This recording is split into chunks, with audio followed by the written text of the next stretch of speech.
Hello प्यारे बच्चों, कैसे हैं आप लोग। आशा करती हूँ आप सभी स्वस्थ होंगे और अपनी पढ़ाई पर ध्यान दे रहे होंगे।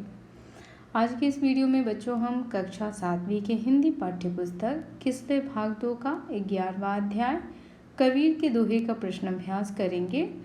तो चलिए देर न करते हुए कबीर के दोहे का प्रश्न अभ्यास आरंभ करते हैं। यदि आप लोगों ने कबीर के दोहे पर बने हुए वीडियो को अभी तक नहीं देखा है तो उसे देख सकते हैं, लिंक आपको आई बटन में दे दिया जाएगा। पहला प्रश्न जो है वह है पाठ से। प्रश्न हमारा इस प्रकार से है, पठित पाठ के आधार पर निम्नांकित कथनों पर सही या गलत का निशान लगाइए। बच्चों अब आपको बताना है कि इनमें से कौन सा कथन सही है, कौन सा कथन गलत है। जो कथन गलत है उस पर आपको कट का निशान लगाना है और जो सही है उस पर सही का निशान लगाना है। पहला कथन हमारा है, प्रेम की भाषा बोलने वाला ही पंडित होता है। दूसरा कथन है, निंदा करने वालों को दूर रखना चाहिए।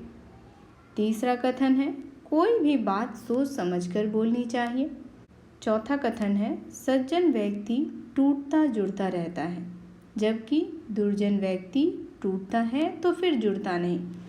तो इनमें से कौन सी जो बातें हैं वो सही है, फटाफट कमेंट करके बताइए। कबीरदास जी कहते हैं कि हमेशा हमें कैसी वाणी बोलनी चाहिए, मीठी वाणी बोलनी चाहिए। तो प्रेम की भाषा बोलने वाला ही क्या कहलाता है, पंडित कहलाता है। ये बिल्कुल सही है।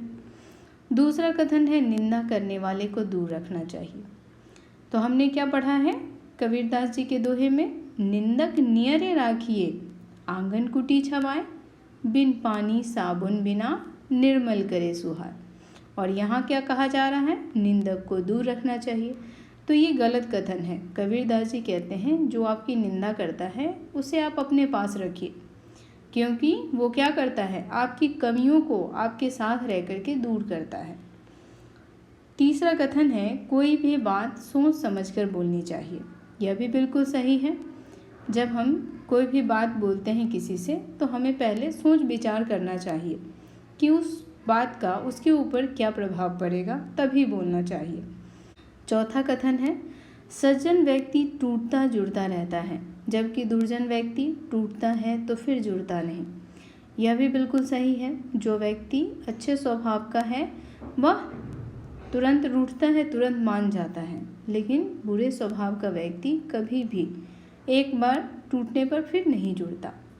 तो ये हो गया आपके पहले प्रश्न का उत्तर। चलिए दूसरे प्रश्न को देखते हैं।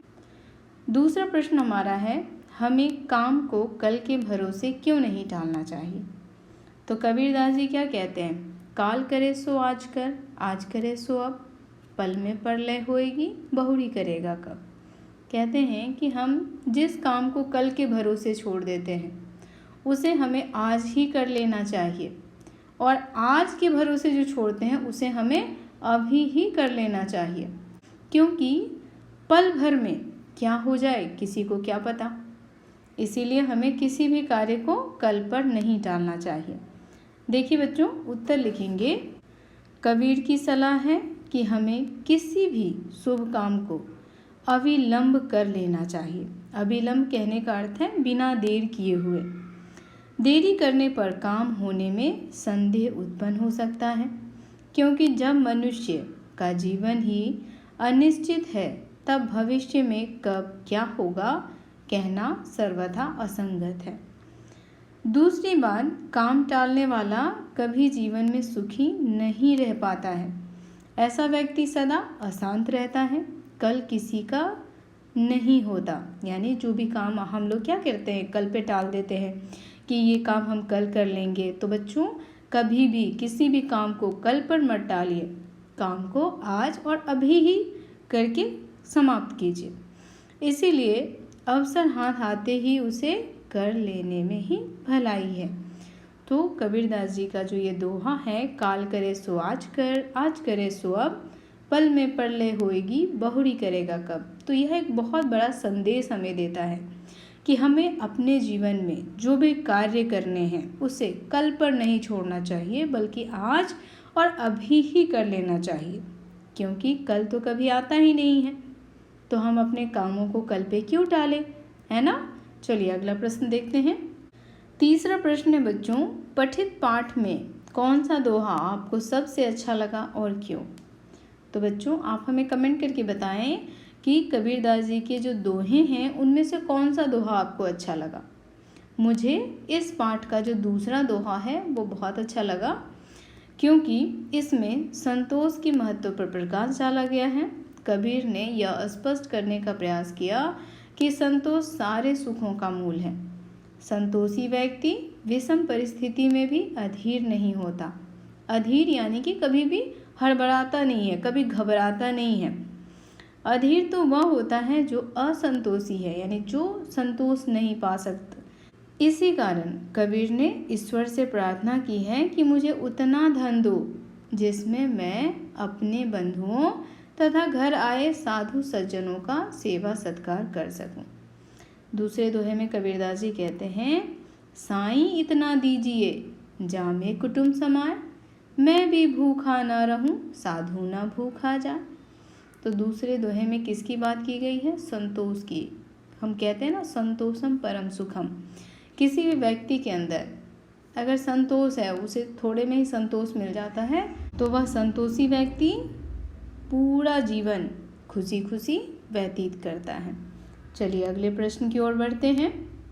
चौथा प्रश्न हमारा है, कबीर के उस दोहे का उल्लेख कीजिए जिसमें सज्जन, साधुजन और सोने की तुलना एक ही संदर्भ में की गई है। तो बच्चों वह दोहा कौन सा है? देखिए वो दोहा है, सोना सज्जन साधुजन टूटे जुड़े 100 बार, दुर्जन कुंभ कुम्हार के एके धक्का दरा। कहते हैं कबीरदास कि जो सोना है, जो सज्जन है यानी अच्छा व्यक्ति है, जो साधुजन है, जो ज्ञानी व्यक्ति हैं, वो कई बार टूट करके जुड़ जाते हैं, यानी कई बार नाराज होकर के पुनः वो खुश हो जाते हैं, प्रसन्न रहते हैं।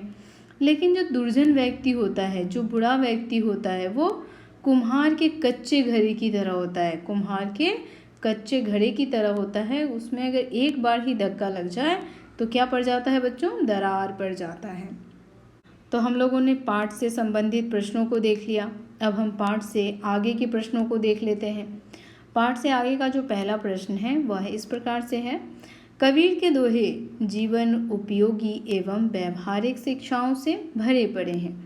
पाठ के आधार पर इस कथन को स्पष्ट कीजिए। आप कैसे कह सकते हैं कि कबीरदास जी के जो दोहे हैं वो जीवनोपयोगी हैं, व्यवहारिक हैं।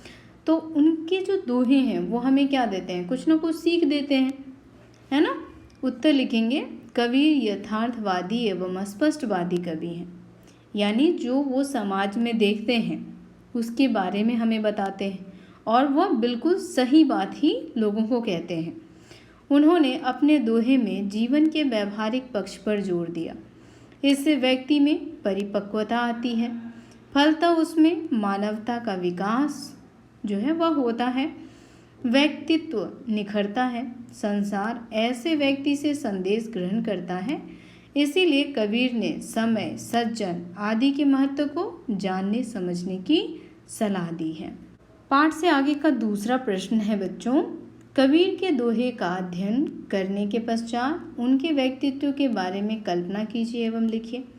अब आपको बताना है कि कबीरदास जी कैसे व्यक्ति थे। जब आपने उनके दोहे को पढ़ा तो आपको क्या लगा कि वो किस प्रकार के व्यक्ति हैं?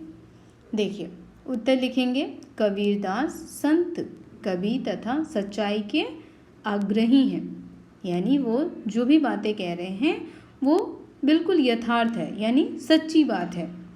उनका उद्देश्य जीवन की सच्चाई को उद्घाटित करना था। वे अक्खड़ स्वभाव के थे, इसीलिए उन्होंने जो कुछ कहा कटु शब्दों में कहा है। कटु शब्द कहना यानी कड़वी बातों को, जो वास्तविकता है, जो सच्चाई है, उसे उन्होंने कहा है। वे निर्भीक, कटुवादी, सत्यप्रिय तथा सारे आडंबरों के कट्टर विरोधी थे। उन्होंने लोगों को वही बताया जो उन्हें जीवन उपयोगी जान पड़ा। उनका विचार पूर्ण व्यवहारिक एवं यथार्थवादी है। तो इस प्रकार से आप कबीरदास जी के बारे में लिख सकते हैं। चलिए तीसरा प्रश्न देखें। तीसरा प्रश्न है, दोहे की दी गई पंक्तियों को नीचे लिखे गए उदाहरण के अनुसार बदल कर लिखिए।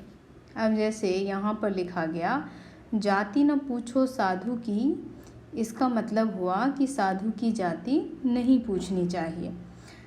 और दूसरा लिखा गया है, देखिए, मोल करो तलवार का, तो यहाँ क्या लिखेंगे, तलवार का मोल करो। और उसके बाद लिखा गया, बुरा जो देखन में चला, तो इसका हो जाएगा, मैं जो बुरा देखने चला, है ना। इस प्रकार से इसको आपको बनाना था। बहुत ही आसान प्रश्न है इसमें, तो आप एक एक करके सभी प्रश्नों को करें। चलिए अब हम व्याकरण की तरफ बढ़ते हैं, व्याकरण से संबंधित प्रश्नों को देखते हैं। तो देखिए यहाँ व्याकरण से संबंधित जो पहला प्रश्न है वह है, निम्नलिखित शब्दों के पर्यायवाची शब्द लिखें। पर्यायवाची शब्द का अर्थ तो आप जानते ही हैं बच्चों, समानार्थक शब्द, यानी उसके समान अर्थ देने वाला शब्द, उसे हम क्या कहते हैं, पर्यायवाची शब्द कहते हैं। यहाँ पहला शब्द हमारा है परले, है ना। क्या कहते हैं कबीरदास जी कि काम को हमें कल के बजाय आज और अभी ही कर लेना चाहिए, कि कब परले आ जाए कौन देखा है। परले यानी प्रलय, भूचाल। नियर नज़दीक, बहुड़ी यानी दोबारा, आखर, अक्षर, तो ये सभी जो हैं वो पर्यायवाची शब्द हैं। दूसरा प्रश्न है व्याकरण से, कुछ ऐसे शब्दों का संग्रह कीजिए जिसमें जन लगा हो। तो हमने कौन कौन से शब्द ऐसे देखे हैं दोहे में, तो दुर्जन, जनतंत्र, सज्जन, साधुजन, बंधुजन, ज्ञानीजन, जनमानस, हरिजन, भजन, प्रेमीजन। तो देखा बच्चों, जन लगा करके हमने कितने सारे शब्द बना लिए। तो इस प्रकार से हमारा जो ये प्रश्न अभ्यास का ये वीडियो है यहीं समाप्त होता है। वीडियो कैसा लगा कमेंट करके बताना बिल्कुल ना भूलें। पसंद आया हो तो इसे लाइक करें, शेयर करें, हमारे चैनल को सब्सक्राइब और फॉलो करना बिल्कुल ना भूलें। मिलते हैं आपसे अगले अध्याय के साथ, तब तक के लिए आप सभी का धन्यवाद।